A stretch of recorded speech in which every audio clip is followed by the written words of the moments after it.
Bonjour à tous. Bonjour, Merci pour, bonjour. Bonjour. merci pour votre présence à notre webinaire autour du Desktop as a Service. Pour démarrer, donc bienvenue. Est-ce que vous pouvez juste nous préciser dans le chat que vous voyez bien les slides et que vous n'avez pas de problème d'audio ou de vue des slides? Hop, c'est bon. Ouais, tout ok, je pense. Ça semble être bon. Parfait. C'est bon, ok. Merci beaucoup pour votre retour. Donc, bonjour à tous. Ravi de vous retrouver donc pour ce nouveau webinaire autour du PC Cloud. Donc très rapidement, comme d'habitude, je présente donc ce webinaire qui s'inscrit dans une série de contenus qu'on met à disposition sur notre site internet. On a pas mal de webinaires qui sont prévus prochainement, notamment un vendredi autour de la fusion des systèmes d'information dans un contexte de fusion-acquisition. Et puis un autre donc le jeudi 13 février autour de la migration Windows 11. Ensuite, on a des livres blancs, des articles, des replays de webinaires, voilà, beaucoup de choses qui sont disponibles sur notre site internet. Très rapidement, donc Synapsys, nous sommes une société de services spécialisée dans la transformation des infrastructures IT. On a un certain nombre d'expertises, le cloud, le DevOps, la cybersécurité, le modern workplace, qui nous rassemble aujourd'hui, la data, voilà, tous les sujets en fait qui sont liés à la modernisation des infrastructures en entreprise. Et on accompagne un certain nombre d'entreprises dans leur transformation, des entreprises de grande taille, mais aussi de taille intermédiaire, hein, sur tous les secteurs d'activité.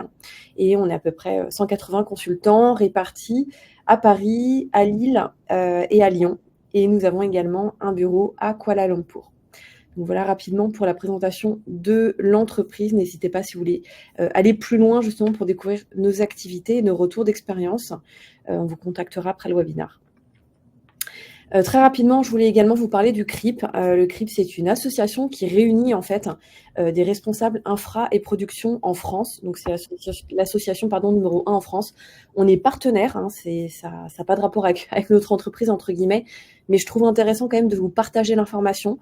En fait, ils proposent des événements, des groupes de travail, des ateliers, pas mal de livrables, et c'est vraiment orienté autour des retours d'expérience en fait de vos pairs, donc d'autres entreprises dans votre secteur d'activité ou un petit peu moins que votre secteur d'activité. Mais je trouve que c'est vraiment intéressant parce que l'adhésion ne coûte pas grand-chose, mais vous avez vraiment beaucoup de ressources en fait à disposition. Donc n'hésitez pas à aller voir leur site internet ou à nous poser la question pour qu'on puisse vous mettre en relation. Voilà, donc j'ai le plaisir d'être avec Tom et Laurent pour ce webinaire. Je vous laisse vous présenter. Tom, je t'en prie. C'est gentil, merci Nathalie pour l'intro. Alors écoutez, moi c'est Tom, je travaille avec Synapsys depuis maintenant 5 bonnes années, ça va faire 5 ans tout à fait. J'accompagne nos clients sur leur transition vers le modern management, vers le digital workplace. Ma spécialité, c'est principalement la gestion des appareils avec Intune. Je pense que j'en ai fait une force, ma force principale. Pour la petite histoire, d'ailleurs, j'ai pas forcément commencé dans le monde du modern workplace avec Intune. J'ai commencé avec Workspace ONE, donc j'ai aussi un regard, un regard construit par rapport aux différentes solutions MDM. Mais j'ai effectivement fait d'Intune ma grande force. À côté de ça, je suis aussi Microsoft MVP sur la solution Intune et MCT, donc formateur Microsoft sur différentes technologies, principalement le management des appareils. Voilà un petit peu. Et puis les clients avec qui j'ai travaillé, principalement dans le secteur du service, de l'industrie, un petit peu de bancaire aussi. Voilà un petit peu les 3 secteurs principaux avec lesquels j'ai travaillé. Laurent, je te passe la main. Merci. Enchanté, Laurent Flamand, donc consultant Modern Workplace depuis 5 ans, bientôt 6 chez Synapsys, à peu près le double, oui, maintenant je peux dire le double dans l'IT en général. Donc ça fait 6 ans maintenant, enfin bientôt 6 ans que je suis chez Synapsys, où j'ai commencé donc autour de l'administration Workplace avec SSM, etc. Puis je suis passé après autour d'Intune, ce qui m'a amené donc autour du Modern Workplace, chez des clients, à faire des transitions de leur environnement existant vers des environnements plus modernes, plus actuels. Et ce qui m'amène aujourd'hui à vous parler un peu de la virtualisation dans le cloud, dont on va vous parler là durant quelques minutes avec Tom. Merci beaucoup. N'hésitez surtout pas à poser vos questions dans le chat. Voilà, c'est fait pour ça. On y répondra vraiment en direct. Donc voilà, n'hésitez pas à nous N'hésitez partager pas, vos on a un œil dans le chat, donc pas hésiter. Quand l'un parlera, l'autre aura un Oui, petit œil, donc on c'est ça, répondra au fur et à mesure. c'est ça. Voilà. On s'est posé cette question effectivement par rapport à l'avenir du PC. Est-ce qu'il est dans le cloud? Est-ce que le PC a toujours cet avenir plutôt comme on le connaît, un PC très physique? Parce qu'on voit qu'effectivement le cloud PC prend beaucoup d'ampleur avec des usages qui naissent, on parlera des cas d'usage sur la fin des deux solutions principales de Microsoft qui sont l'AVD et le Windows 365. Alors on va s'intéresser à ces deux solutions, ce qu'elles apportent chacun de leur côté. Où est-ce qu'elles se rejoignent aussi? Ça va être intéressant de voir qu'est-ce qu'elles ont en commun. Et puis nous, on va vous donner quelques clés pour bien réussir un déploiement du cloud PC, quelle que soit la solution que vous avez retenue, parce que on a vécu, pour ma part, j'ai vécu effectivement trois bons projets autour d'un déploiement de bout en bout sur des cloud PC. Donc on sait un petit peu les freins qu'il peut y avoir, on sait aussi les obstacles à éviter, qu'on s'est pris et puis qu'on a appris à relever. Et maintenant, on est en capacité de pouvoir justement donner des bons tuyaux pour réussir un déploiement de bout en bout. Puis on zoomera sur les cas d'usage, de ces deux solutions. Et puis sur le développement, là, il y a des choses qu'on peut pas tout à fait aller dans le détail, mais on pourra parler du développement à venir de l'ensemble de ces deux solutions Microsoft. Voilà un peu pour le menu. Tac, si on va sur la slide suivante. Sur la virtualisation, juste pour la remettre dans son contexte du Modern Workplace, c'est une pratique qui du coup va s'appliquer par rapport au desktop, par rapport au poste de travail. Là, c'est ce sur quoi on va zoomer un petit peu, mais si on la remet dans son contexte, c'est une manière de travailler qui prend de l'ampleur parce qu'elle s'adapte extrêmement bien avec le Modern Workplace et sa philosophie, qui va être de pouvoir travailler n'importe où, qui va être de pouvoir d'accéder à son environnement depuis un PC ou personnel ou managé. On va y venir sur les clés de sécuriser ces accès-là. On va permettre un accès à un environnement sécurisé corporate depuis un PC qui est soit managé, soit non. Donc on est dans cette philosophie d'accéder à son environnement corporate depuis à peu près n'importe où, depuis n'importe quel device. Ça, c'est un petit peu aussi cette philosophie qu'on retrouve sur Modern Workplace, de rendre un PC quelconque et le transformer en un PC corporate, sans forcément avoir tout un aspect legacy, tout un aspect d'image, tout un aspect on-prem qu'il faut porter avec soi. On est dans cette modernité, on est dans cette agilité, je dirais, d'avoir un poste de travail qui se transforme en poste corporate, et ce, accessible depuis n'importe où. On a aussi cet usage qu'on veut retrouver un petit peu, cette expérience corporate, quel que soit le type de device, le type d'appareil, que ce soit un cloud PC ou un PC plus physique. On veut avoir cette même expérience utilisateur, on veut avoir ce même, si on parle un peu plus technique, ce même hardening, ce même baseline, on veut avoir ce même niveau de sécurité, et c'est peut-être même un peu plus, ça à débattre en interne chez les clients. Est-ce qu'on veut plus de sécurité sur les cloud PC? Est-ce qu'on en veut moins par rapport à des PC? Est-ce qu'on en veut différemment? Nous, en tout cas, c'est des questions sur lesquelles on aide nos clients à s'y pencher et on apporte des réponses en se basant sur des expériences qu'on a vécues avec nos clients. Voilà un petit peu pour la recontextualiser. Alors, Modern Workplace et Cloud PC se rejoignent un peu dans cette flexibilité et cette évolution et cette modernité. Laurent, je te laisse peut-être zoomer un petit peu sur le desktop. Ça marche. Donc, comme Tom vient de contextualiser, la virtualisation, donc elle se modernise avec le Modern Workplace. C'est pas quelque chose non plus de nouveau. Vous avez probablement déjà connu ou déjà mis en place, voire même vous utilisez aujourd'hui la virtualisation dans les environnements on-prem ou legacy. Mais aujourd'hui, donc ça se modernise et on peut parler du DaaS, Desktop as a Service. Qu'est-ce que ça veut dire? Exactement son nom, votre desktop comme un service. On a connu, on peut dire, on connaît Windows as a Service de la part de Microsoft. Et bien maintenant, on propose, ou plutôt Microsoft nous propose, d'avoir ce desktop comme un service. On n'a plus, on a une machine physique mais qui n'est pas gérée directement, à laquelle on va accéder à travers un environnement informatique X ou Y qui sera hébergé dans le cloud. On pourra s'y connecter depuis n'importe où. Votre bureau, au lieu qu'il soit physique, lié à votre matériel, depuis un appareil qui est capable de se connecter à Internet, vous pourrez accéder à votre bureau, à vos données et à vos applications.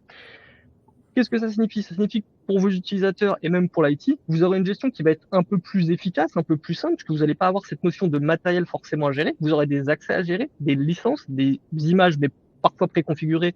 On le verra dans quelques instants autour de Windows 365 et AVD. Donc tout ça, ça fait que votre desktop, vous n'avez plus besoin de le gérer par rapport à une machine avec une ISO ou autre. Pour des personnes qui se déplacent beaucoup, des externes ou autres, vous avez cette possibilité de leur donner un accès à votre environnement professionnel et de sécuriser leurs données directement dans le cloud qui sera accessible avec une simple connexion Internet. C'est plutôt pas mal. En termes de scalabilité, donc de volume, quand on parle d'informatique en général, de parc informatique, il faut prendre en compte que vous avez des laptops, des machines, des Teams Meeting Room par moment. C'est du matériel qui est à acheter, qui coûte un peu d'argent. Il faut le gérer, il faut trouver des solutions, il faut le faire vivre dans le temps. Avec le desktop as a service, si on se focus autour de Windows 365 et de AVD, la scalabilité est beaucoup plus accessible. On n'a pas forcément besoin de se dire, tiens, il me faut tant de machines, demain j'ai tant d'utilisateurs qui arrivent, j'ai besoin de mes licences. Ma méthode est mise en place côté Intune, côté Azure en fonction de la solution que j'ai choisie et je peux y aller. J'ai pas besoin de me dire, tiens, faut que je prépare 10 machines pour demain. J'ai besoin de donner des licences et d'avoir une provisioning profile qui existe. C'est beaucoup plus rapide pour une équipe IT au niveau d'un support, par exemple, de se dire, demain, j'ai 10 utilisateurs externes, internes, peu importe qui arrivent. Je leur donne simplement une licence, des accès, un petit livret sur comment y accéder à travers Windows App ou à travers un navigateur, mais on y reviendra, que d'avoir des machines à préparer, de devoir initialiser un mot de passe, configurer des applications, etc. Là, vous donnez des accès, vous n'avez pas de machine à gérer, vous n'avez pas de machine à manager, c'est quand même beaucoup plus efficace. Alors, on aurait pu le mettre entre parenthèses, mais c'est vrai que c'est aussi un argument, c'est que ça facilite le télétravail. Avec le Modern Workplace, d'ordre général, on facilite le télétravail, c'est quelque chose qui est quand même assez répandu aujourd'hui. Mais c'est vrai que donner cette dimension en plus, de dire à mon utilisateur, finalement, j'ai pas besoin de te fournir un PC, je te fournis des accès depuis ton PC ou même depuis ton téléphone. Tu as un Windows App, tu as un accès à Internet. Avec tes credentials, tu es capable de te connecter à mon environnement professionnel et ce, de manière sécurisée. Ça nous amène au dernier point avant qu'on passe à Windows 365, qui nous offre une infrastructure beaucoup plus simple. Je n'ai pas de serveur à gérer, je n'ai pas à me poser la question, tiens, ma machine, est-ce que j'ai assez de bande passante, est-ce que j'ai assez de RAM ou autre sur mes serveurs pour pouvoir supporter ces machines-là. Tout ce qui était on-prem pour la virtualisation jusqu'à aujourd'hui, peut être à l'aide de Windows 365 ou AVD, déporté dans le cloud. Donc vous avez une partie de votre infrastructure qui est finalement déportée côté Microsoft et qui sera gérée côté cloud. Enfin, on parle de Microsoft ici, mais ça pourrait être d'autres, côté cloud plutôt que côté on-prem directement. C'est pour la généralité un petit peu de ce que représente le desktop as a service. Donc pour simplifier, c'est les accès de vos utilisateurs et l'accès à vos données d'entreprise depuis une simple connexion Internet avec des credentials, une partie technique dont on va parler dès à présent en s'intéressant un petit peu plus à Windows 365. Donc comme présenté jusqu'à maintenant, Windows 365 est une des solutions possibles pour faire de la virtualisation et offrir à vos utilisateurs un accès à leur bureau virtuel dans le cloud. Votre utilisateur va se connecter, il aura son bureau qui va être personnel. Ce sera son bureau, il aura ses données, il aura ses applications, il va travailler sur sa machine. Même si pour vous, c'est une machine qui est dans le cloud, une fois connecté, l'utilisateur, pour lui, il aura accès aux données de l'entreprise, ce sera son ordinateur professionnel. Si on se sépare un petit peu de la généralité utilisateur et qu'on s'intéresse un peu plus à la partie technique et comment ça fonctionne tout ça, donc Windows 365, c'est une technologie qui existe ou une possibilité qui existe dans Intune, qui fonctionnera avec certains types de licences et vous aurez des provisioning profiles à créer. Ces provisioning profiles, ça permettra d'avoir des images Windows préconfigurées de la part de Microsoft qui seront disponibles pour vos utilisateurs. Si vous essayez par exemple dès à présent, que vous vous rendez dans Intune, dans la partie Windows 365, que vous essayez de créer un nouveau provisioning profile, vous verrez que dans les premières choses que vous allez avoir à faire, ça va être de sélectionner une des images de Windows. Vous avez la possibilité donc de sélectionner des Windows Enterprise 10 ou 11 qui vont inclure directement les applications 365. C'est déjà pas mal. C'est-à-dire que si on remonte un petit peu, en dehors de la virtualisation, aujourd'hui, si vous avez un utilisateur qui arrive, il va falloir que pour cet utilisateur, vous prépariez une machine, vous ayez l'installation des applications, etc. Là, si vous lui avez donné un accès 365 avec sa licence, que vous avez un provisioning profile qui va fonctionner à l'aide d'une image Windows 11 qui inclut les applications Windows 365, Microsoft 365, pardon, c'est fonctionnel. Vous n'avez pas besoin de gérer de matériel, pas besoin de gérer de déploiement ou autre. Tout est fonctionnel puisque vous avez chargé une image de Microsoft. Alors, Ça, c'est le cas le plus général, on va dire. Vous pouvez aussi avoir des images custom qui seront un peu plus gérées dans Azure. Enfin, vous allez les créer en fin de compte dans Azure et vous aurez la possibilité de les avoir après dans Intune. Petit point d'attention là-dessus, il n'y a pas de mauvaise ou de bonne solution là-dessus. Si vous choisissez une image custom, ce sera à vous de l'entretenir. Simplement, pensez que de base, les images préconfigurées disponibles de la part de Microsoft sont des images Windows 10 ou 11 Enterprise.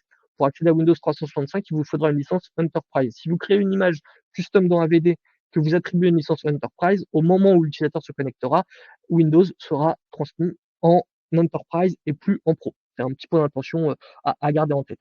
Toujours est-il que dans Windows 365, vous n'avez pas besoin, vous, de gérer votre image. Vous n'avez pas besoin de vous poser la question quel Windows j'utilise ou autre. C'est prêt à l'emploi, vous le sélectionnez et c'est bon. Après, vous assignez les licences, etc. Mais l'image est préconfigurée et disponible. Comme on l'a déjà dit plusieurs fois et ça va revenir régulièrement, vous pouvez y accéder depuis n'importe où. Alors, n'importe où, on pourrait mettre un petit bémol à dire oui, mais il faut que mon réseau soit configuré. Comme beaucoup de choses dans le Modern Workplace, si votre réseau n'est pas 100% configuré pour laisser passer les flux, il y aura des petits soucis. Par contre, du principe que sur une connexion Internet ouverte, vous pourrez accéder à votre bureau, soit en tant qu'utilisateur, soit en tant qu'IT, et travailler depuis ce bureau-là, comme si vous travailliez depuis une machine physique. Alors, ça nécessite un autre matériel, et dans les matériels, on en parlera un peu plus tard, il y aura quelque chose qui va arriver dans quelques temps qui s'appelle Windows 365 Link, qui est un petit boîtier de la part de Microsoft, qui vous permettra donc avec ce boîtier, vous le connectez à un écran, à un clavier, à une souris, et ça vous servira juste, entre guillemets, à vous connecter à votre Windows 365 et vous retrouvez votre environnement. Tout ça, donc, vous le gérerez directement depuis Intune. Vous n'avez pas besoin, comme pour des environnements on-prem ou legacy, de gérer des serveurs, des provisioning ou autre. Non, tout se passe dans Intune. Vous avez Windows 365, vous configurez vos provisioning profiles, vous assignez vos licences, vous expliquez à vos utilisateurs, ils sont à même de se connecter. À travers Intune, de la même manière que pour d'autres machines, vous pouvez pousser d'autres applications, vous pouvez pousser plus de configurations, des configurations de profile pour autoriser ou ne pas autoriser certaines choses, et vous allez avoir un niveau de sécurité qui va être déjà intégré. Windows 365, c'est une solution qui est déjà prête pour du Zero Trust, par exemple. Vous avez déjà une notion d'accès avec une double authentique.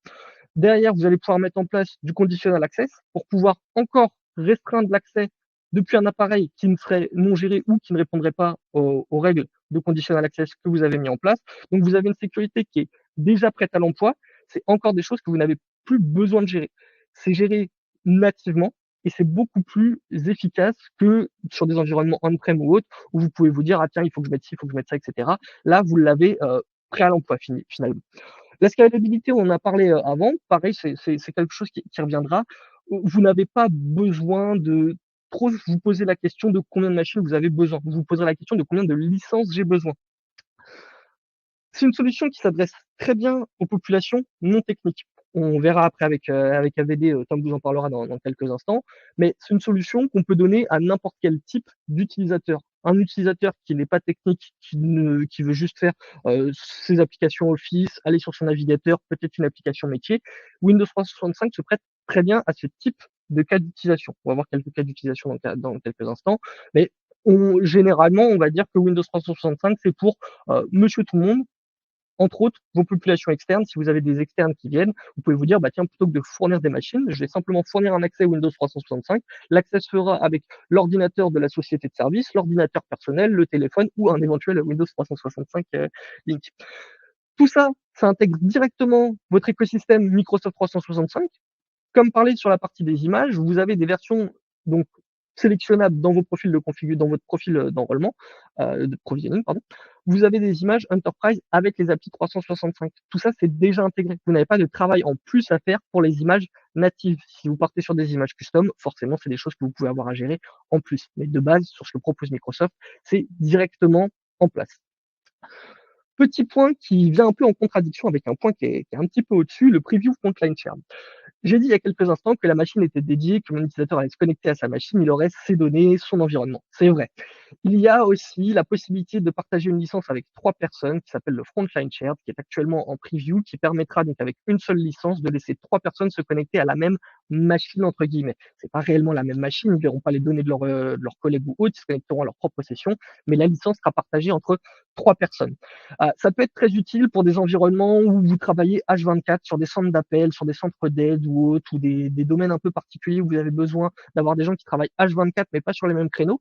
Plutôt que de fournir 3 licences à 3 personnes qui vont faire les 3-8, en fait, vous fournissez une licence en Frontline Shared et chacun de ces utilisateurs partagera la même licence tant qu'ils ne travaillent pas en même temps, ce qui ne devrait pas arriver sur le principe. Ils n'auront pas de problématique avec ces licences-là. Voilà un peu ce que nous propose Windows 365 aujourd'hui. Donc, pour résumer rapidement avant de passer au cas d'usage, c'est un bureau qui nous permet d'accéder à nos applications et à nos données de l'entreprise, le tout directement dans le cloud, avec un niveau de sécurité qui est déjà intégré, avec des images Windows qui sont déjà gérées nativement. En cas de problématique, toutes mes données sont dans le cloud. Mon ordinateur de l'utilisateur qui se connectait à Windows 365 a été corrompu, volé, perdu, peu importe. Ce n'est pas un problème, mes données sont dans le cloud. Un autre appareil, même un téléphone, je peux m'y connecter à l'aide, entre autres, de l'application Windows App ou depuis un navigateur web avec la bonne URL. Maintenant, on en a parlé, on a dit que c'était principalement ou que c'était idéal pour des populations non techniques, mais quels sont les cas d'usage qu'on va retrouver avec Windows 365? Alors, je précise, ce sera pareil pour AVD, c'est des cas d'usage génériques, ça ne veut pas dire que ça répond que tous les cas d'usage sont ici. Vous pouvez avoir d'autres cas d'usage, vous pouvez vous retrouver que dans un seul de ces cas d'usage, ce n'est pas exclusif. C'est ce qu'on peut dessiner globalement quand on s'intéresse à la solution. Chaque client, chaque environnement pourra à son tour souligner ou dessiner des cas d'usage qui répondront peut-être un peu mieux à vos besoins à l'aide de Windows 365 ou peut-être de AVD si c'est AVD qui répond plus à vos besoins aujourd'hui. Le premier, donc, ça va être le bureau virtuel pour vos travailleurs distants. Comme dit aujourd'hui, le Modern Workplace simplifie et rend le télétravail assez accessible. Néanmoins, avec Windows 365, vous pouvez vous dire, tiens, mon utilisateur, en fait, il travaille avec un bureau, avec un desktop fixe au bureau parce que X ou Y raison, vous avez que des desktops fixes, c'est comme ça fonctionne très bien, pas de raison de changer, ok. Mais mon utilisateur, il va être en arrêt, il va être en vacances, il va être en déplacement, peu importe. J'ai quand même besoin qu'il accède à ses ressources, mais je vais pas avoir forcément de laptop à lui donner. Windows 365 peut répondre à ce besoin-là. Pour vos utilisateurs externes, aujourd'hui, dans des clients de taille assez importante, pour les utilisateurs externes, on fournit généralement un laptop, une souris, un casque, on fournit le matériel pour que cet utilisateur externe puisse travailler.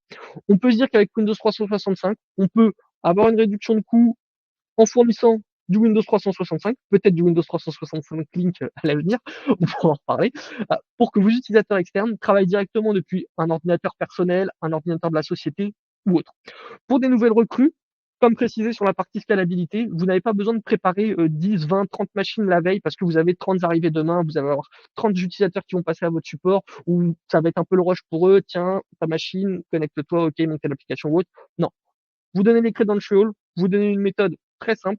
C'est assez simple d'accès, même pour un utilisateur final qui n'est pas très familier avec l'informatique. Une simple application, un simple navigateur, et il pourra s'y connecter. On pourrait même le simplifier à dire finalement c'est comme se connecter à une boîte mail. Je schématise, mais on pourrait le simplifier jusqu'à ce niveau-là. Pour des petites entreprises qui n'ont pas forcément un gros budget à mettre dans l'informatique, ça peut être une très bonne solution. La plupart des gens vont avoir des machines personnelles depuis lesquelles ils pourront accéder à votre Windows 365 et à l'aide de tout ça, vous pouvez vous dire, bah, ok, j'ai pas énormément de moyens, je mets en place du Windows 365, je donne les accès. Ah oui, mais il y en a qui ont quand même pas de matériel ou autre. Ok, et ben j'ai mon petit Windows Link. Donc j'en ai parlé plusieurs fois, c'est un petit boîtier là, de la part de Microsoft qui vous permettra de vous connecter. On peut envisager de se dire, bah tiens, je vais passer avec Windows Link et simplement ma licence pour réduire encore les coûts un peu de mon informatique et permettre à chaque personne qui travaille dans ma PME d'avoir un accès aux données et aux applications de l'entreprise depuis n'importe où. Voilà un peu les cas d'usage assez général autour de Windows 365. Donc comme dit, vous pouvez en créer d'autres, vous pouvez voir d'autres possibilités dans ces cas d'usage-là. Et maintenant, je te laisse présenter la partie AVD, qui est une partie un peu plus pour une population technique. Je te laisse la main. Exactement, merci Laurent pour la passe Pour la passation, alors on va maintenant zoomer un petit peu sur l'AVD. Je vais peut-être déjà par commencer la différence majeure à mes yeux, qui est le modèle de coût qui diffère énormément de Windows 365. Là où sur Windows 365, on va avoir effectivement des licences sous forme d'abonnement avec finalement je dirais une somme récurrente. Plus vous prenez un PC qui est performant avec des grosses performances comme 16 Go de RAM, 1 Tera de stockage et que sais-je, mais avec une grosse VM, plus votre abonnement sera cher. À la différence d'un AVD où effectivement plus vous prenez une machine qui est performante, mais le coût ne sera pas mensuel sur un abonnement, mais sera à l'utilisation. C'est là où je dirais que la question elle se pose rapidement sur quels usages vraiment je veux faire de mon cloud PC. Est-ce que l'utilisation va être en permanence? Est-ce que c'est pour des petites interventions? Il y a effectivement, comme Laurent l'a expliqué en public preview aujourd'hui sur Windows 365, le shared mode qui permet peut-être de se rapprocher d'un modèle à des utilisations très courtes dans le temps.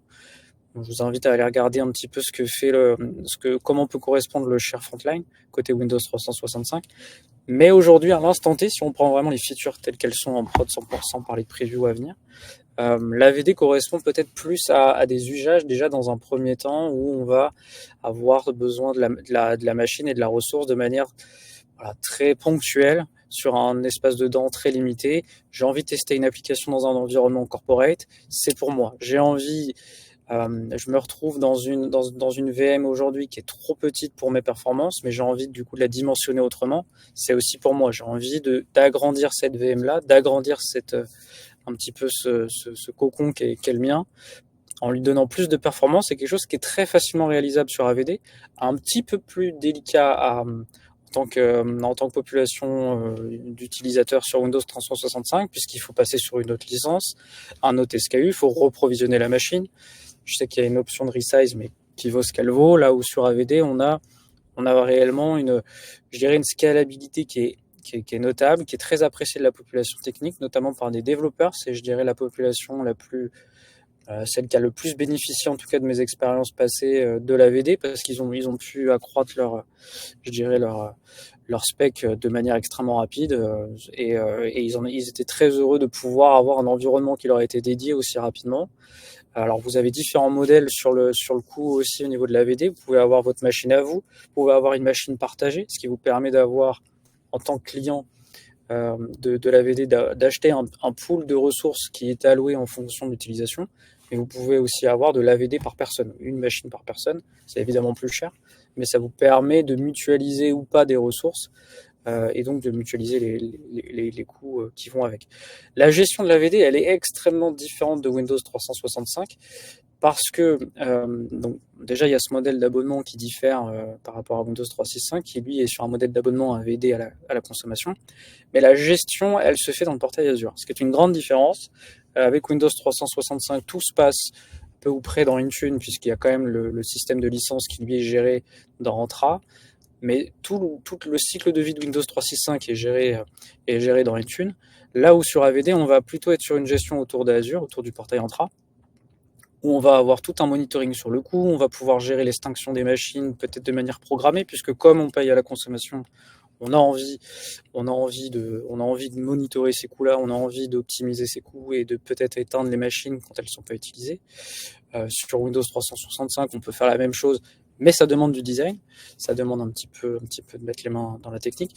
Mais sur la VD, on s'oriente peut-être un petit peu plus. Je pense que la plupart des projets viennent de Citrix et vont vers des solutions Microsoft. Je pense que c'est les quatre aventures qu'on a fait avec les clients sur ces projets de cloud PC venaient de Citrix. Donc je pense que c'est un petit peu la tendance.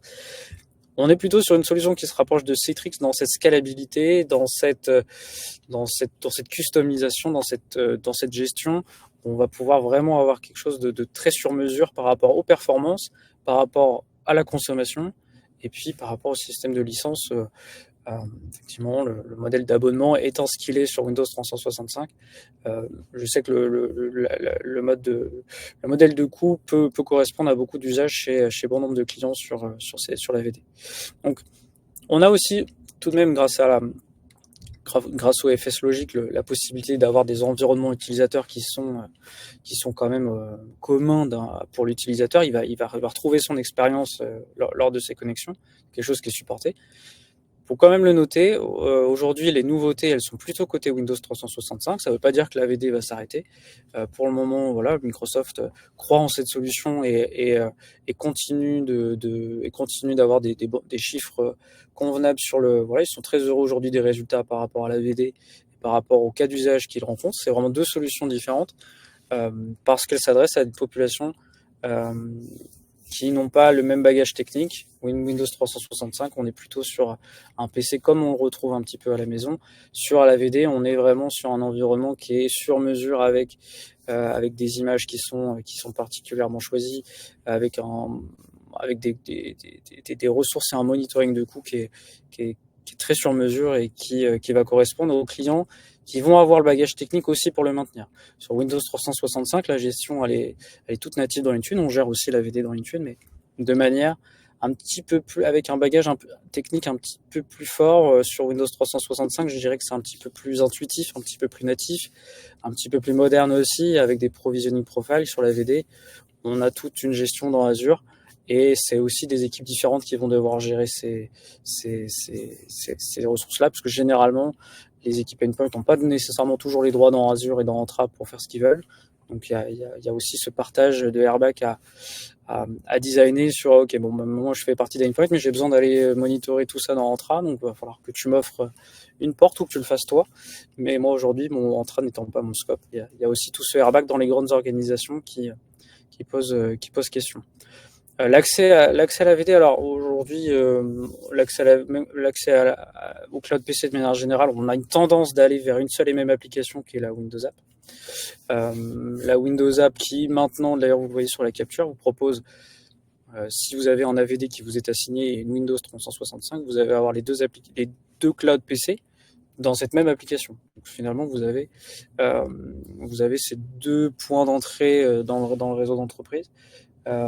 Dans l'environnement de l'entreprise à travers cette même Windows App qui est sécurisable, pas encore par des Policy-MAM, mais par du Conditional Access. Le Conditional Access supporte la connexion Windows App. Vous pouvez exiger du MFA, vous pouvez exiger de la compliance du device, vous pouvez exiger de signing par le MFA toutes les heures, toutes les 2 heures comme vous le souhaitez, pour exiger à l'utilisateur de saisir son MFA lors de la connexion à son cloud PC, qui soit AVD ou Windows 365 d'ailleurs.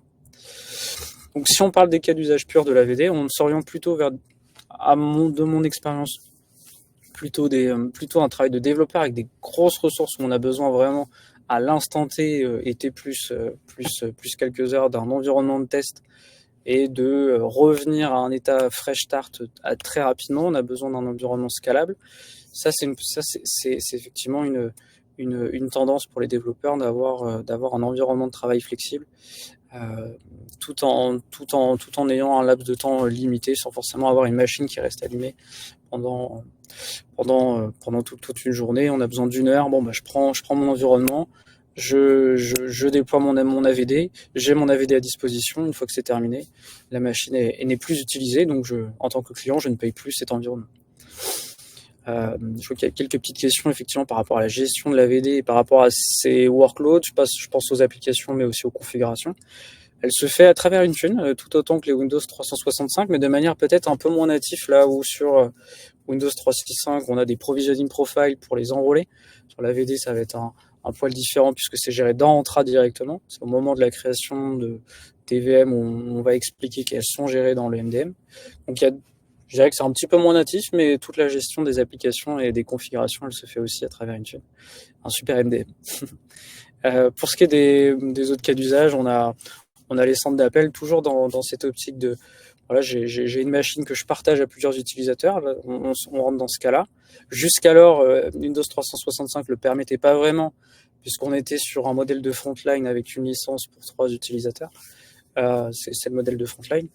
Le modèle de shared arrive, ce qui permettra l'arrivée de nouveaux cas d'usage comme les centres d'appel. Mais aujourd'hui, cette fonctionnalité est encore en plus preview. Je sais qu'il y a des clients qui sont un peu frileux avec ça, ce que je comprends. Donc aujourd'hui, l'AVD est la solution en production qui est en GA et qui qui s'offre à, je dirais, une utilisation commune d'une même ressource. Voilà. Si on a plusieurs employés qui travaillent sur la même ressource, aujourd'hui, l'AVD est la seule solution en GR. La deuxième solution étant le shared Windows 365 Frontline, mais qui est tant prévu aujourd'hui.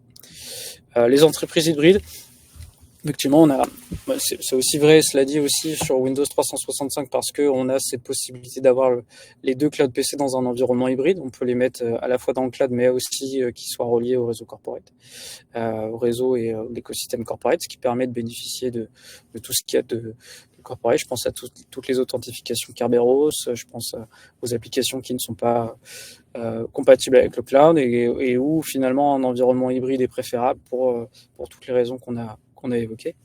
Et on a vraiment cette différence majeure par rapport au modèle de coût qui finalement dessine de différents cas d'usage. Parce qu'on paye à la consommation, on a des cas d'usage qui sont plutôt autour d'un timestamp beaucoup plus réduit que sur Windows 365 où finalement je regarde pas vraiment comment je l'utilise ni combien de temps. Sur AVD, voilà, c'est plutôt je te donne mon environnement pendant X temps, pendant X heures, tu l'as, dès que tu l'as fermé, hop, je ferme la machine, elle n'existe plus ou vous pouvez la garder. En tout cas, je l'éteins et puis comme ça elle est plus utilisée et je ne paye plus la ressource. Voilà un petit peu les cas d'usage qui se dégagent par rapport à l'AVD. Vous pouvez regarder un petit peu ce qui est supporté. Alors l'AVD a aussi plus d'années derrière elle, ce qui explique pourquoi il y a moins de développement aujourd'hui sur l'AVD, c'est parce que la plupart des features sont finalement déjà là. Là où sur Windows 365, il y a énormément d'apports par rapport à l'end-user experience. Ça a été un moteur pour 2 des 3-4 clients avec qui on a travaillé sur Cloud PC. L'expérience utilisateur, pour vous donner une idée, je voulais garder pour la fin, mais je vous le dis, les 3-4 clients avec qui on a travaillé, sur 3 sur les 4 ont choisi la solution Windows 365 pour cette raison-là qui est l'expérience utilisateur. Parce qu'on s'oriente un petit peu plus vers une expérience comme on la connaît à la maison, comme on la connaît sur le poste de travail moderne, et parce qu'elle s'intègre extrêmement bien sur le poste de travail physique. On y retrouve, si vous avez un Windows 11, vous avez une expérience prolongée finalement de votre environnement. Et on se retrouve un petit peu plus. Là où on sent vraiment la démarcation entre un AVD et un poste de travail physique, on sent réellement la démarcation de « Ah oui, je suis pas tout à fait dans la même expérience ». Et les 3 des 4 clients ont choisi Windows 365, là où le dernier a préféré choisir l'AVD parce que c'était principalement pour une population de développeurs avec des utilisations très réduites de ces ressources-là, qui nécessitaient pas un coût aussi important que peut représenter l'AVD. Alors pour réussir son déploiement, je vous donne quelques petits débuts de piste par rapport aux besoins utilisateurs et puis à différents points à avoir en tête. Dans un premier temps, poser la question du qui. À qui je veux réserver ce cloud PC, qu'il soit Windows 365 ou AVD. À qui je veux l'adresser? Est-ce que je veux l'adresser, et c'est une tendance qu'on observe, plutôt à ma population externe, à qui j'ai pas nécessairement envie ou besoin de fournir un PC physique pour tous les enjeux que ça représente, parce que voilà, ils ont certainement un poste de travail avec leur boîte de prestations, pas forcément envie, moi en tant que client, de leur donner un PC qui appartient à l'entreprise. Je veux plutôt leur donner un accès que je peux modeler assez facilement, que je peux monitorer assez facilement à travers cette licence-là. C'est une tendance qu'on observe, mais on observe aussi qu'il y a des métiers de population du client et non pas externe, mais du client en tant que salarié, qui ont une activité qui s'y prête aussi extrêmement bien. C'est le cas des développeurs, on les a cités, mais c'est le cas aussi d'utilisateurs très classiques qui ont à un instant T besoin d'un peu plus de ressources que leur poste de travail, ce qui permet de réduire déjà le coût du poste de travail physique, puisqu'il n'a plus besoin de porter autant de ressources. Donc on leur donne pas nécessairement, on leur donne un PC, je dirais, classique sans avoir des performances monstrueuses. Donc ça réduit le coût du travail, le coût du poste de travail physique, tout en leur donnant cette bulle qui, elle, a les performances qu'il faut bien pour le besoin métier.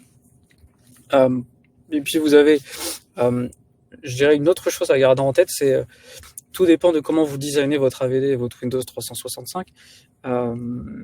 Mais je dirais qu'il y a tout cet aspect du réseau qu'il faut avoir en tête. Si vous avez votre Windows 365 ou votre AVD qui est dans le cloud, ça veut dire que toutes vos applications doivent être, en tout cas les applications et tout votre environnement doit être compatible avec un PC qui n'est plus nécessairement dans le réseau de l'entreprise, mais qui est maintenant sur le cloud. C'est pas une question qui se pose exclusivement sur le cloud PC, c'est une question qui se pose aussi quand on va vers un projet de mettre les postes de travail physiques sur le cloud. Sur le cloud, j'entends joint à Entra, joint à Azure. On n'est plus sur un environnement hybride. C'est une question générale sur, OK, j'ai un environnement qui est très compatible hybride, qui est très compatible on-prem, et je le modernise pour qu'il soit tourné vers le cloud et qu'il soit accessible depuis mon PC qui désormais est sur le cloud. Finalement, il y a un petit peu deux projets en un qui se dégagent souvent. C'est qu'on a ce projet d'aller vers une solution de virtualisation, mais on a aussi ce deuxième projet un petit peu caché de maintenant j'ai un PC sur le cloud, donc il va falloir que j'accède à des ressources qui, elles, sont peut-être toujours on-prem. Et là arrive la question des flux réseau, la question du VPN, la question des applications compatibles. Il y a des applications qui vont peut-être mal le vivre, le fait qu'elles ne soient plus accessibles, elles soient accessibles en tout cas par une ressource qui est dans le cloud. Vous avez, je dirais, toutes ces subtilités-là sur votre environnement qui n'est peut-être pas... voilà, il y a peut-être des surprises à avoir. Je pensais que cette application allait pouvoir être accessible depuis le cloud. Finalement, j'ai quelques ajustements à faire vis-à-vis des scalaires, vis-à-vis du proxy, vis-à-vis du firewall pour permettre cette utilisation-là. Mais c'est tout à fait possible de designer. Il faut travailler conjointement avec les équipes réseau. Ça, je pense que c'est important. C'est important. Et je pense que ça sera nécessaire de travailler conjointement avec l'ensemble des équipes, serveurs et réseaux et postes de travail. Voilà un petit peu. Laurent, je te laisse la suite les clés de déploiement. Ah, t'es muté, Laurent, je crois. Ouais, je viens de voir, désolé. Merci. Donc, comme Tom vous l'a présenté, il y a plusieurs facteurs pour réussir son déploiement. Alors, au cours de votre projet, vous en détecterez probablement d'autres qu'on n'a pas forcément listés ici ou qui seront propres à vos environnements. Néanmoins, c'est effectivement les points assez génériques qu'on peut retrouver un peu partout qui vous permettront de réussir ce déploiement. Pour pouvoir le réussir, vous allez avoir cette phase autour de vos utilisateurs. Vous n'allez pas commencer demain à vous dire j'ai un nouvel utilisateur externe qui arrive, j'ai fait 2-3 tests du côté IT, je lui fournis du Windows 365 ou du AVD ou les deux ou encore autre chose. Vous allez avoir besoin quand même, comme pour tout projet, de passer à travers une phase au moins de POC, pilote et déploiement. Si vous envisagez de donner cet accès à un environnement virtuel à une bonne partie de vos utilisateurs, pensez à avoir pris un échantillon de chaque type de métier représenté dans les utilisateurs que vous souhaitez embarquer dans cet onboarding-là. C'est important que la majorité des cas, la majorité des métiers ait été testé. Vous avez peut-être une personne qui travaille dans votre service comptable, dans votre service ressources humaines, dans votre service trading ou autre, qui utilise une application assez spécifique, qui, sur le papier, n'a pas de raison de ne pas être compatible avec du Windows 365 ou de l'AVD, mais dans les faits, vous pouvez rencontrer une problématique.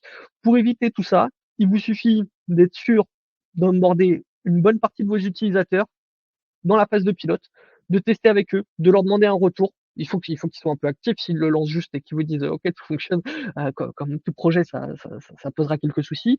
Mais dans l'ensemble, si vous leur demandez de travailler régulièrement dessus, de tester, les problématiques du quotidien seront détectées à un moment et vous pourrez les résoudre de manière proactive pour qu'au moment de votre déploiement final, vous n'ayez pas ces soucis-là.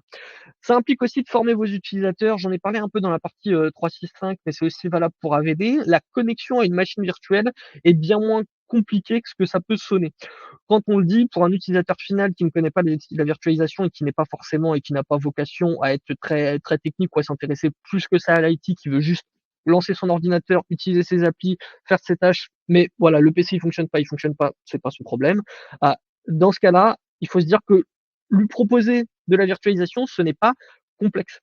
Il va avoir des credentials, il va se connecter, il va accéder à son environnement. Une fois qu'il va être à son environnement, il va peut-être être un petit peu déboussolé au début, mais c'est assez simple à prendre en main. Et pour tous les niveaux, vous n'avez pas besoin de quelqu'un de forcément technique pour pouvoir lui donner un accès à un environnement virtuel. C'est assez simple pour les utilisateurs. Toutefois, il faudra quand même penser à leur faire des procédures, notamment si on prend le use case des utilisateurs externes qui arrivent, leur fournir une petite procédure pour au moins installer du Windows App si vous utilisez la Windows App, ou d'utiliser l'URL si vous passez par l'URL, mais leur fournir au moins une procédure et leur expliquer. C'est une nouvelle manière de fonctionner certains auront peut-être un peu de mal. Dans l'ensemble, c'est quelque chose qui devrait être assez bien reçu et assez efficace pour la majorité de vos utilisateurs. Toutefois, ça va impliquer aussi, si vous formez vos utilisateurs, de former votre support. Vous allez avoir des problématiques qui peut-être seront spécifiques à votre environnement virtuel, que ce soit Windows 365 ou AVD. Ces problématiques-là, vous allez en identifier pas mal dans votre phase de POC et dans votre phase de pilote. Néanmoins, vous allez probablement rencontrer d'autres qui ne seront pas des problématiques générales, mais des incidents, comme on a dans tout environnement informatique. Malheureusement, la virtualisation n'échappe pas aux incidents du quotidien de mon Outlook ne se lance pas, ou j'ai plus d'accès à ceci, ou mon application n'est pas là, j'ai perdu ce certificat-là, ou X ou Y problème qu'on peut connaître dans un support. Donc, il faut quand même former votre support, lui fournir au moins les clés pour pouvoir résoudre des incidents basiques. Évidemment, si l'incident relève du design de l'environnement, de l'infra, il faudra remonter au niveau un peu plus haut que le support. Néanmoins, il faut quand même apprendre à votre support comment ça va fonctionner. Et enfin, avec tout ça, il faut assurer la mise à jour de vos images et des bureaux que vous allez mettre à disposition de vos utilisateurs. Si on reprend la partie présentée un peu plus tôt autour de Windows 365, si aujourd'hui vous allez pour créer votre premier profil dans Windows 365, à la fin vous verrez un petit truc intéressant, vous verrez Autopatch et vous avez la possibilité de sélectionner Autopatch. Alors oui, vous pouvez utiliser par exemple Autopatch pour assurer la gestion de la mise à jour de vos machines. Toutefois, pensez qu'Autopatch doit être quand même configuré sur votre tenant avant d'en arriver là. Si Autopatch n'est pas configuré au moment où vous y arrivez, de toute façon, il vous laissera pas valider la création finale du profil. Mais si vous souhaitez en profiter, pensez à l'avoir configuré dans votre tenant au préalable.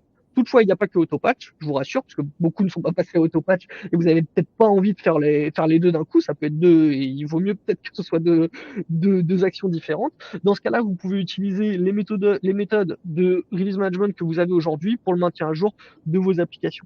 Si vous avez utilisé une des images préconfigurées de Microsoft avec Windows 365, donc les fameuses images Windows 10, Windows 11 Enterprise avec ou sans les applications 365 par exemple, ces images-là, elles sont régulièrement mises à jour côté Microsoft. Si je ne me trompe pas, ça doit être mensuellement.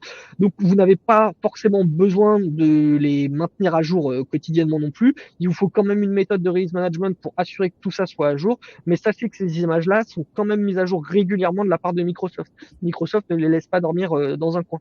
Imaginons que dans 8 mois, autour d'octobre, on ait la 25H2 de Windows 11 ou un potentiel autre Windows, on ne sait pas encore.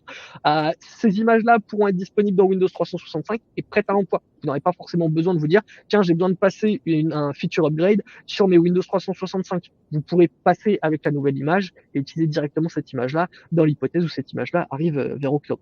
Ce qui, pour l'instant, n'est pas encore officiel. C'est une hypothèse. Voilà un petit peu comment vous pouvez réussir votre déploiement cloud. Alors, chaque environnement aura ses problématiques qu'il vous faudra résoudre. Certaines seront assez simples à résoudre. D'autres seront spécifiques à votre environnement, à vos applications. Et pour ça, il faudra passer par votre phase de POC et pilote pour pouvoir les identifier et résoudre les incidents pas à pas. Je rejoins Laurence par rapport à l'onboarding. Ce qu'on observe souvent, c'est que l'action elle est relativement simple, c'est ajouter un utilisateur dans un groupe pour ce qui est de Windows 365, ce qui lui attribue la licence qui convient. Et cette opération, très souvent, elle est réalisée simplement par le manager de l'équipe qui va recevoir la ressource ou avec qui il va travailler pour simplement l'ajouter dans le groupe. Donc c'est pas nécessairement une action technique de l'onboarding jusqu'au provisioning de la machine, jusqu'au téléchargement des applications, jusqu'à sa customisation de son environnement. Tout part d'un ajout d'un utilisateur dans le groupe pour ce qui est Windows 365 et c'est relativement à la portée d'un...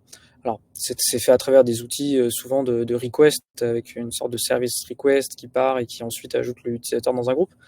Mais c'est pas une population technique nécessairement derrière, c'est vraiment des process d'automatisation d'ajouter un utilisateur dans un groupe. Donc c'est relativement à la portée de populations moins techniques. Voilà. Je voulais abonder dans ce sens-là pour démystifier le provisioning qui est enclenché dès lors qu'on fait partie du groupe.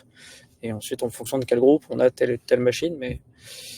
Alors voilà, c'est tout un design en amont, mais le provisioning, lui, est beaucoup moins technique que ce qu'on pourrait penser. C'est un des ajouts qu'on a justement avec la modernisation de la virtualisation, c'est que c'est beaucoup plus accessible. Vous n'avez pas forcément besoin d'une personne dédiée à ça qui va maintenir votre environnement. vous le mettez en place, donc ça nécessite un peu de design quand même, mais une fois que c'est mis en place, vous n'avez pas besoin d'une personne qui va le maintenir H24. Simplement faire des process sera assez généralement suffisant. Tout à fait. Voilà un petit peu ce qu'on avait à vous dire autour de la virtualisation. Si vous avez des questions ou autres, eh bien, n'hésitez pas. Si Alors, vous en je avez vais pas, peut-être terminer moi j'en effectivement aurais une par pour le. vous. Je sais que tu gardes une one more thing pour la fin, mais je voulais peut-être accentuer peut-être sur le développement du Windows 365, qui est aujourd'hui un petit peu le porte-étendard, je dirais, du cloud PC côté Microsoft. Non pas que la VD ne recevra pas d'amélioration, c'est vrai que quand on regarde l'OS New, on s'interroge un petit peu sur le devenir. Pour autant, Micro voit ça comme deux usages totalement différents. Pour ce qui est de Windows 365, des features continuent d'arriver. Il y en a qui vont arriver par rapport au travail de B2B à B2B. C'est des choses qui sont dans les tuyaux. Ce que je vous invite, c'est déjà un petit peu voir les différentes évolutions des deux plateformes et puis de vous questionner sur le qui. Je pense que c'est la principale question qu'il faut se poser. Alors, effectivement, on accompagne nos clients sur ces questionnements-là, sur se poser les bonnes questions par rapport à qui va bénéficier de ma VM, qui va bénéficier de son cloud PC et comment il va y avoir accès. On se positionnera aussi sur la manière dont on le sécurise pour bien être certain de à quoi ressemble l'environnement qui va être dans ce cloud PC et surtout depuis où je peux y accéder. C'est à toutes ces questions qu'on apportera des réponses. Mais c'est aussi pouvoir vous donner une visibilité sur le développement des deux solutions et sur les cas d'usage que vous avez aujourd'hui, que vous anticipez demain, et qui seront compatibles ou non avec l'une des deux solutions Microsoft. Donc, il y a ce questionnement, effectivement, sur lesquels j'ai un petit peu envie d'appuyer pour terminer, sur à qui ça va s'adresser. Et puis, ok, une fois que j'ai répondu réellement à ces questions-là, je dirais que le choix d'une ou deux va s'éclaircir.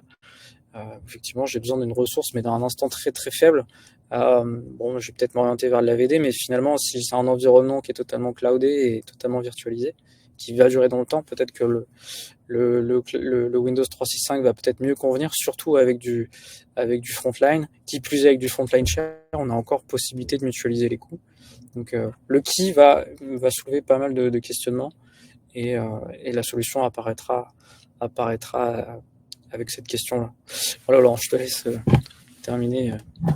Alors, j'ai vu qu'il y avait deux questions que j'ai ratées tout à l'heure. Alors, j'ai plus le contexte. Si vous pouvez juste nous redonner le contexte, Denis et Tarek, sur les deux questions que j'ai ratées tout à l'heure, et comparer un bureau publié via AVD. La deuxième question, c'était développeur sous Windows vers Linux. Si vous pouvez juste nous redonner un tout petit peu de contexte, parce que j'ai oublié depuis, désolé. J'ai pas vu les questions tout à l'heure. Et sinon, ma question qui m'intéresse, donc je vous ai parlé de Windows 365 Link. Moi, j'ai mon avis sur la question, mais je voudrais savoir un peu, si demain vous deviez partir sur du Windows 365 pour vos utilisateurs, qu'est-ce que vous pensez de Windows 365 Link? Est-ce que c'est une solution que vous envisagez? Est-ce que vous trouvez ça gadget? Quelle est votre approche de Windows 365 Link, qui est pas encore accessible aujourd'hui, mais qui va l'être dans quelques semaines?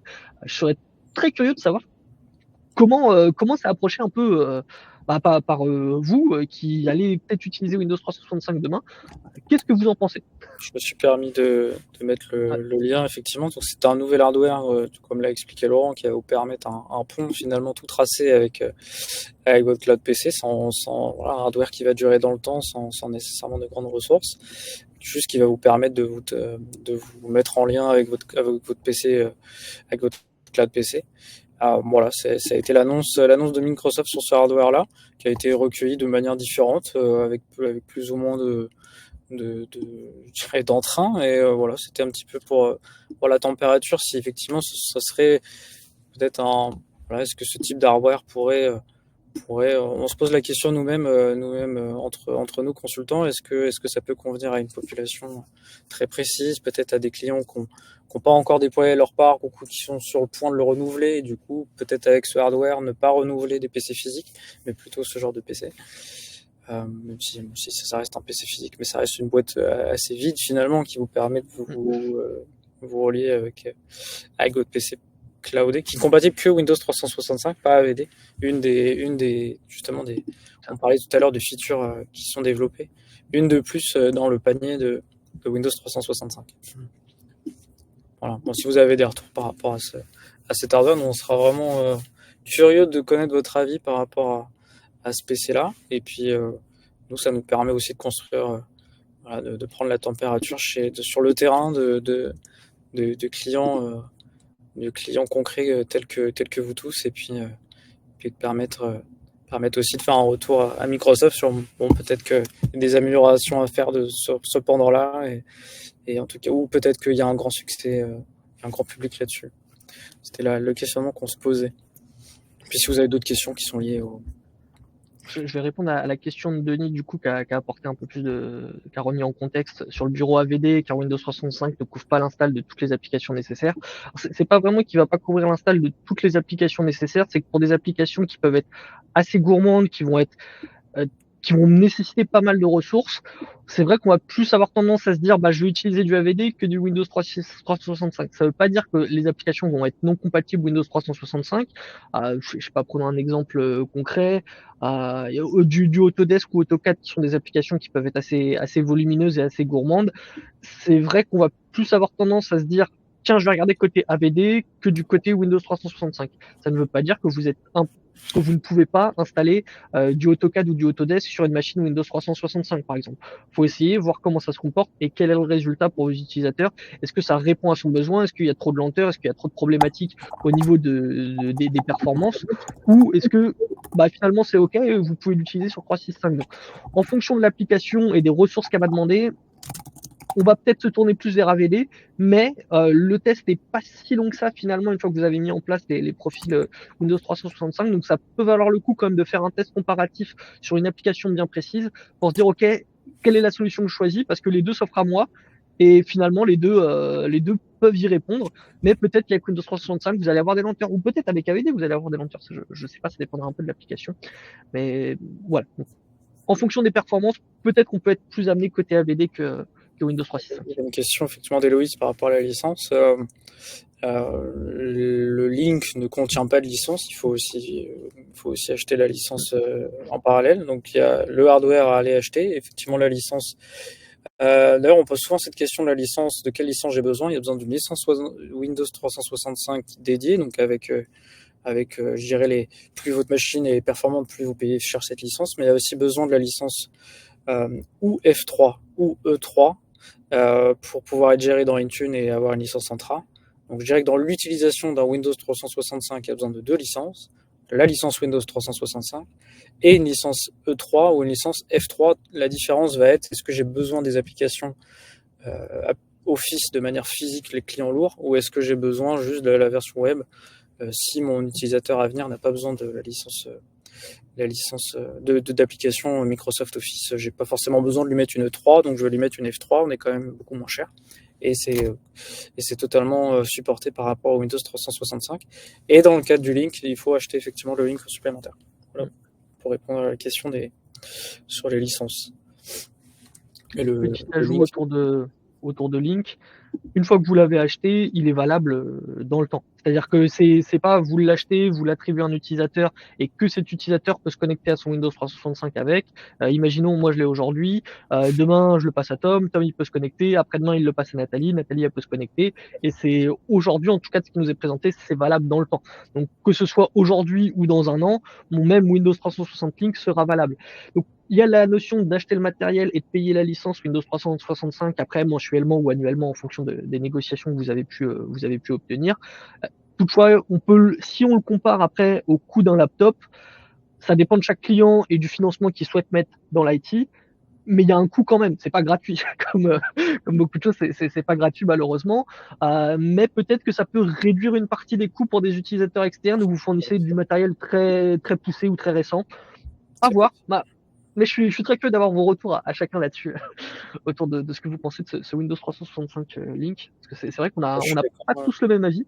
Et les avis divergent dans la communauté Workplace, que ce soit nous consultants ou les clients, sont assez partagés entre la différence entre un Link et un petit PC finalement avec aucune ressource dedans. Mais voilà, on essaie de prendre un maximum de retours et puis on se permettra aussi de faire ce retour-là à Microsoft sur le retour accueilli par nos clients.